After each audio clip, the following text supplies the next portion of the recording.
بسم اللہ الرحمن الرحیم۔ خدا کرے ہماری قوم کے اندر جو شعراء موجود ہیں، توجہ فرمائیے گا، مجھ پہ لازم ہے اس لیے کہہ رہا ہوں، کاش کوئی ایسا معیار بن جائے اس منبر پر کھڑے ہو کے بات کرنے والا پہلے اس کو چیک کیا جائے اسے کتنا قرآن مجید آتا ہے۔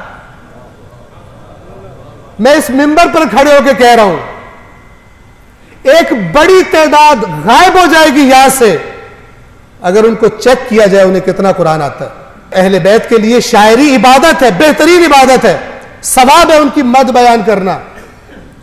اہل بیت کے سامنے شعراء مد بیان کرتے تھے، لیکن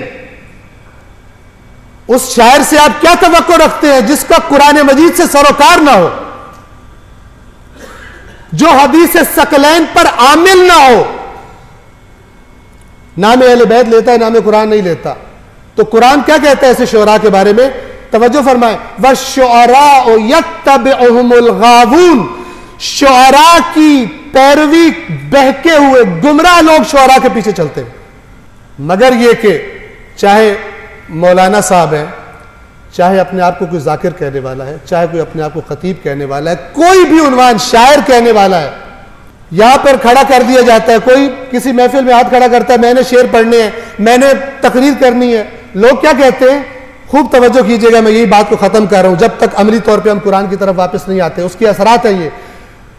لوگ کہتے ہیں کہ ذکر اہل بیت ہی کرنا ہے نا، کرنے دو، ذکر اہل بیت ہی کرنا ہے، کرنے دو، کوئی معیار نہیں پوچھتے اس سے۔ میں سوال کرتا ہوں، آیا اپنے بچے کو آپ نے ایک سبجیکٹ کی ٹیوشن پڑھانی ہو اور آپ کے دروازے پر ایک بندہ آ کر کہے کہ مجھے پڑھانے دو، آپ کہیں گے اس کا دل ہے، شوق ہے، اس نے پڑھانا ہی ہے نا، اچھا کام کرنا، پڑھانے دو؟ آپ ٹیوشن بچے کو پڑھانے دیں گے اس سے؟ آپ کے بچے کی ٹیوشن سے، اس کی ساری تعلیم سے، ہم سب کے بچوں کی ہر چیز سے دین قیمتی ہے۔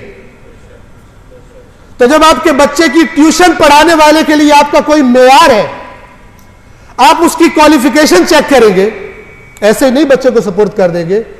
کیسے آپ دین بیان کرنے کا کام سپورٹ کر دیتے ہیں کہ آنے دو، پاکوں کا ذکر ہی تو بیان کرنا ہے؟ امکان ہے کہ ثواب کی جگہ گناہ بن جائیں گے۔ وقت تمام ہے، میں انشاءاللہ مزید بھی آپ کی خدمت میں عرض کرتا رہوں گا، جب تک ہم سب خود قرآن مجید کی طرف واپس نہیں آتے، پڑھنا شروع نہیں کرتے، قیامت کے دن فقط آرزوؤں سے کام نہیں چلنے والا۔ نہ دنیا میں خداوند عالم کی رحمت، اس کی بھی شرط میں نے عرض کیا، اطیعوا اللہ والرسول لعلکم ترحمون واتقوا اللہ لعلکم تفلحون۔